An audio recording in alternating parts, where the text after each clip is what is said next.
പ്രാണനായി. ഭാഗം 22. പറഞ്ഞതിനേക്കാൾ നേരത്തെ തന്നെ തങ്ങളെ കാത്ത് പുഴയരികിൽ നിൽക്കുന്ന സിദ്ധുവിനെ കണ്ടതും കാർത്തിയും അഭിയും പരസ്പരം ഒന്ന് നോക്കി. അവന്റെ തെളിഞ്ഞ മുഖം അഭിയെ ഭയപ്പെടുത്തുന്നുണ്ടായിരുന്നുവെങ്കിൽ കാർത്തിയിൽ യാതൊരു ഭാവമാറ്റവും ഉണ്ടായിരുന്നില്ല എന്ന് തന്നെ പറയാം. നീ വന്നിട്ട് കുറെ നേരമായോ സിദ്ധു? ഇന്നലെ അങ്ങനെയൊക്കെ പറഞ്ഞിറങ്ങിപ്പോന്നതിന്റെ ചളിപ്പ് സിദ്ധുവിന്റെ മുഖത്ത് വ്യക്തമായിരുന്നു. അതുകൊണ്ട് തന്നെ സംസാരിച്ചു തുടങ്ങാനും അവൻ കുറച്ചു വിഷമിച്ചു. അത് മനസ്സിലാക്കിയായിരുന്നു അഭി ആ ചോദ്യം ചോദിച്ചത്. ഇല്ലടാ, ഞാൻ ജസ്റ്റ് ഒന്ന് വന്നതേയുള്ളൂ.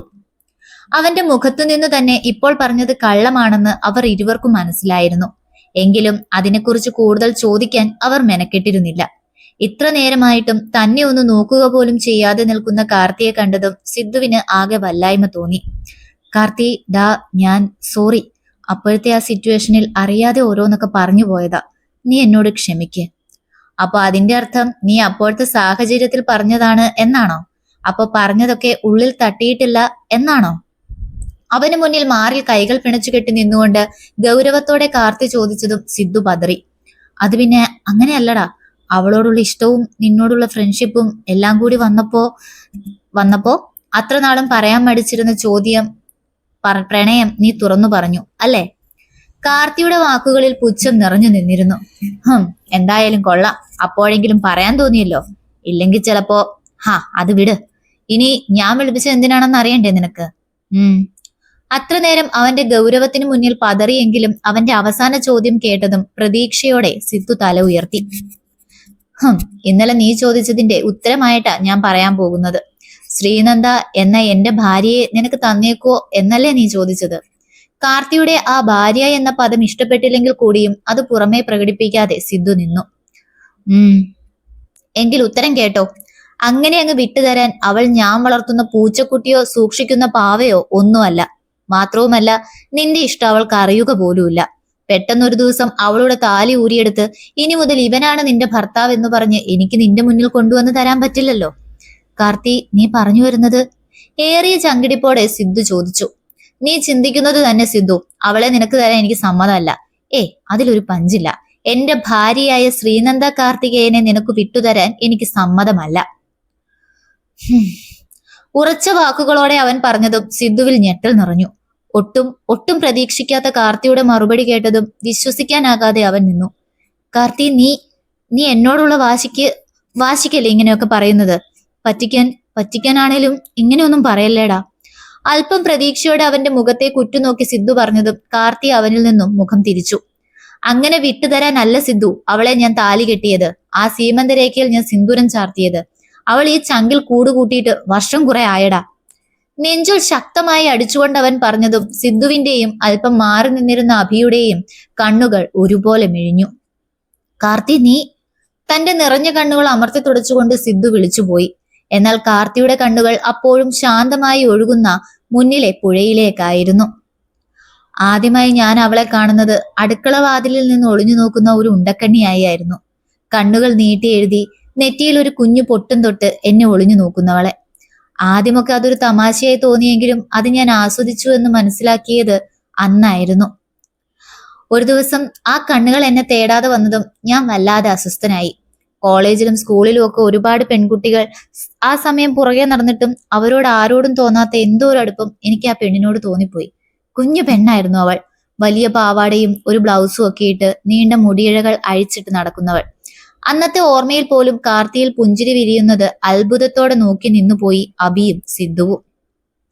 2 ദിവസമായി അവളെ കാണാതെ വന്നതും എനിക്ക് വല്ലാതെ അസ്വസ്ഥത തോന്നി. അവളെ ഇവിടെ നിന്നും പറഞ്ഞു വിട്ടോ എന്നുപോലും ഞാൻ ഭയന്നു.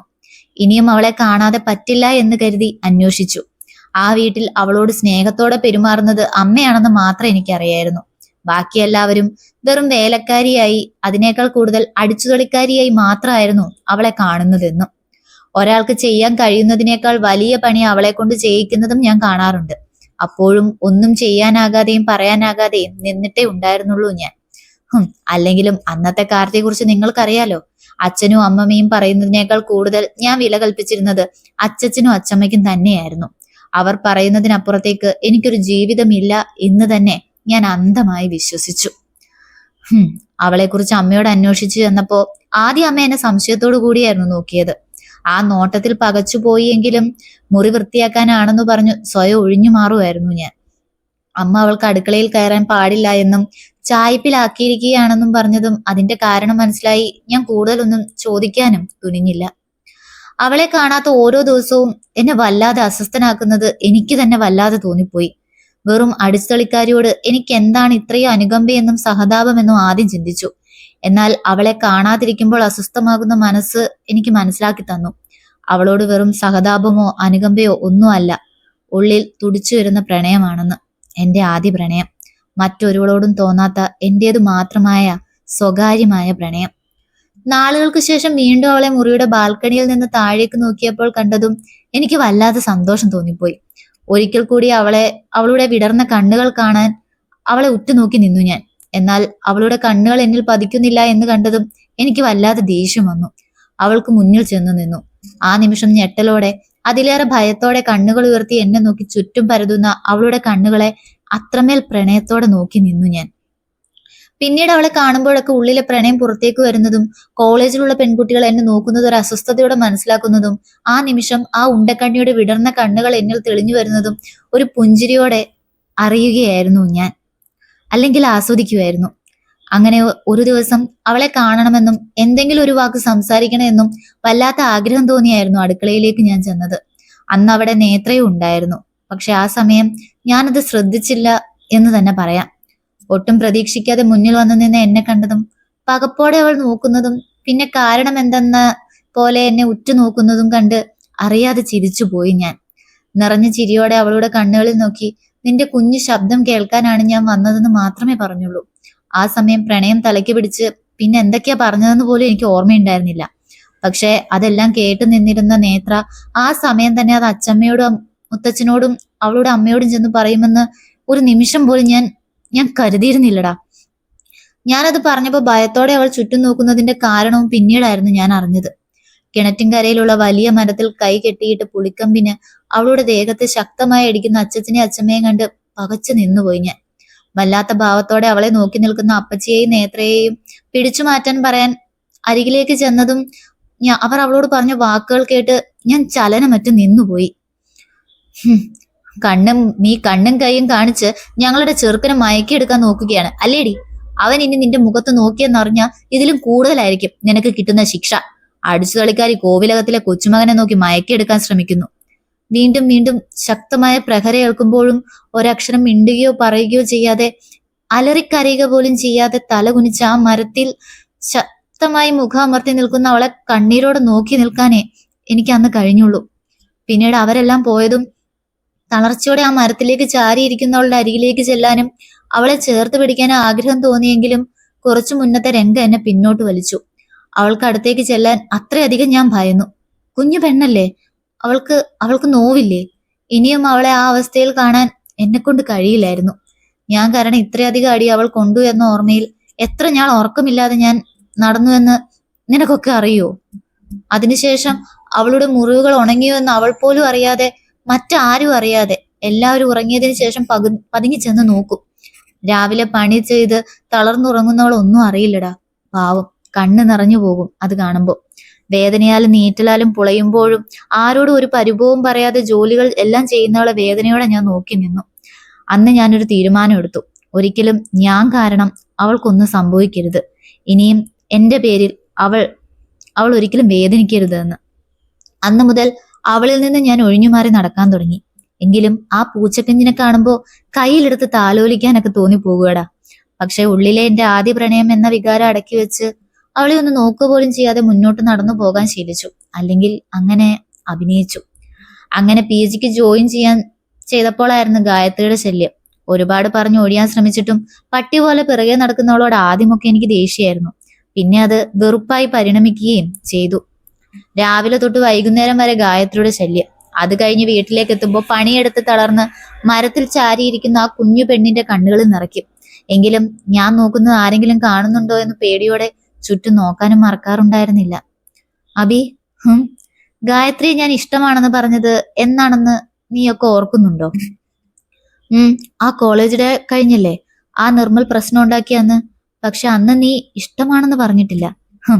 അന്ന് ഞാൻ ക്ലാസ് റൂമിൽ നിന്നപ്പോ പുറകെ ഗായത്രി കയറി വന്നു. ആ സമയം ആരോ അകത്ത് ആരും ഇല്ലെന്ന് കരുതി ഡോർ ലോക്ക് ചെയ്തു പോയി. പക്ഷെ പുറകിൽ ഗായത്രിയുടെ സാമീപ്യം അറിഞ്ഞതും ഞാൻ സംശയത്തോടെ തിരിഞ്ഞു നോക്കി. അന്ന് അവൾ ഒരുപാട് കരഞ്ഞു, ഞാനില്ലെങ്കിൽ പറ്റില്ല എന്നൊക്കെ പറഞ്ഞ്. അപ്പോഴും എനിക്ക് അവളോടൊന്നും തോന്നിയില്ല, വെറും സഹതാപം മാത്രമായിരുന്നു. പൊട്ടിക്കരയുന്നവളെ ആശ്വസിപ്പിക്കാൻ എന്ന പോലെ കൈകൾ ഉയർത്തി തോളിലൊന്ന് തട്ടി. ആ നിമിഷം തന്നെയായിരുന്നു ഡാഷുമോൻ നിർമ്മലും അവന്റെ കുറെ കൂട്ടുകാരും വന്നത്. അവൻ അവളെപ്പറ്റി ഓരോ വൃത്തികേടും റേറ്റും ഒക്കെ ചോദിക്കുന്ന കേട്ടപ്പോൾ സമനില നെറ്റിപ്പോയി തല്ലി. ആളുകൾ കൂടിയതും അവൾക്ക് ചീത്തപ്പേരാകരുത് എന്ന് കരുതിയ ഞാൻ അവളെ ചേർത്ത് പിടിച്ചത്. തമ്മിൽ ഇഷ്ടമാണെന്ന് അവൾ പറഞ്ഞപ്പോൾ സമ്മതിച്ചു കൊടുത്തത്. പക്ഷെ അത് കാട്ടുതീ പോലെ കോളേജ് മുഴുവൻ പരക്കൂന്ന് ഞാൻ അറിഞ്ഞില്ലടാ. നിങ്ങൾ പോലും കളിയാക്കാനല്ലാതെ സത്യാവസ്ഥ എന്നോട് ചോദിച്ചോ? പിന്നെ കോളേജ് മുഴുവൻ അവളെ എന്റെ പേര് വെച്ച് കളിയാക്കാൻ തുടങ്ങി. അങ്ങനെയൊന്നും ഇല്ലെന്ന് തിരുത്തി പറയാൻ ചെന്ന എന്നോട് അവൾ പറഞ്ഞു എന്താണെന്നോ, സമയമെടുത്തോളാൻ അവൾ കാത്തിരിക്കാന്ന്, അവളുടെ മാനം കാത്ത എന്നോട് കടപ്പാടാണെന്ന്. ഇപ്പൊ സത്യാവസ്ഥ എല്ലാവരും അറിഞ്ഞ വീണ്ടും അവൾ നാണം കെടു എന്നൊക്കെ പറഞ്ഞപ്പോ അതിൽ ഞാൻ വീണുപോയി. പിന്നീട് ഗായത്രി എന്നിൽ അധികാരം സ്ഥാപിക്കുകയായിരുന്നു. ആദ്യമൊക്കെ അത് അരോചകമായി തോന്നിയെങ്കിലും എന്നെ അത്രമാത്രം ഇഷ്ടപ്പെടുന്നവളല്ലേ എന്ന് ഓർത്തപ്പോ സഹതാപ സ്നേഹമാക്കി മാറ്റാൻ ഞാൻ ശ്രമിച്ചു. കാർത്തി, നീ പറയുന്നത് നന്ദയെ ഞാൻ പ്രണയിച്ചതുപോലെ, അവളുടെ വേദനയിൽ കണ്ണു നിറച്ചതുപോലെ ഗായത്രിയെ ഞാൻ സ്നേഹിച്ചിട്ടില്ല അഭി. ശ്രമിച്ചു അവളെ ചേർത്ത് പിടിക്കാൻ. പക്ഷെ വൈകുന്നേരം വീട്ടിൽ വരുമ്പോൾ കാണുന്ന ആ കുഞ്ഞുമുഖം എന്നെ തളർത്തി. പിന്നീട് അവൾ മുന്നിലേക്ക് പോലും വരാത്ത രീതിയിൽ ഞാൻ ഒഴിഞ്ഞു മാറി തുടങ്ങി. പലപ്പോഴും ഞാനും ഗായത്രിയും തമ്മിൽ അഭിപ്രായ വ്യത്യാസങ്ങളായിരുന്നു. ചേരാത്ത രണ്ടുപേർ ചേരാൻ ശ്രമിക്കുന്ന പോലെ. അവളെ എന്റെ ഇഷ്ടത്തിനനുസരിച്ച് മാറ്റാൻ ഞാനും, എന്നെ മാറ്റാൻ അവളും. ഒടുവിൽ ഞാൻ പരാജയം ഏറ്റുവാങ്ങി, അവൾക്ക് എന്നോടുള്ള സ്നേഹമാകാം എന്ന വിശ്വാസത്തിൽ. പുച്ഛത്തോടെ അവൻ പറഞ്ഞു നിർത്തി. അന്ന് അമ്പലത്തിൽ വെച്ച് ഗായത്രി എന്റെ മുന്നിൽ വന്നു നിന്ന് കരച്ചുകൊണ്ട് പിരിയാമെന്ന് പറഞ്ഞപ്പോ തകർന്നു പോയടാ. എന്റെ വീട്ടുകാർ തന്നെ അവളെ ഭീഷണിപ്പെടുത്തിയെന്ന് പറഞ്ഞപ്പോ എവിടേക്കെങ്കിലും പോകാമെന്ന് പറഞ്ഞതാ ഞാൻ. അവൾക്ക് ഭയം. എല്ലാം കൊണ്ടും തകർന്നു നിന്ന സമയത്താ നന്ദ ഇറങ്ങി വന്നത്. നോക്കി നിന്നുപോയി ഞാൻ. ഏറെ നാളുകൾ കൂടി കാണുന്ന അവളെ. വീട്ടുകാരോടുള്ള ദേഷ്യവും പണ്ട് എന്നോട് സംസാരിച്ചതിന്റെ പേരിൽ അവളെ കെട്ടിയിട്ട് തല്ലിയ അച്ഛനെയും അച്ഛമ്മയെ ഓർത്തതും അടിച്ചുതളിക്കാരി കോവിലകത്തിൽ തറവാട്ടിലെ കൊച്ചുമകനെ കെട്ടിയാലുള്ള നാണക്കേടും ഒക്കെ അവർ പറഞ്ഞത് മനസ്സിലേക്ക് കടന്നു വന്നതും സമനില തെറ്റി. ഒപ്പം ആ കുഞ്ഞുമുഖം എന്നെ തളർത്തിക്കളഞ്ഞടാ.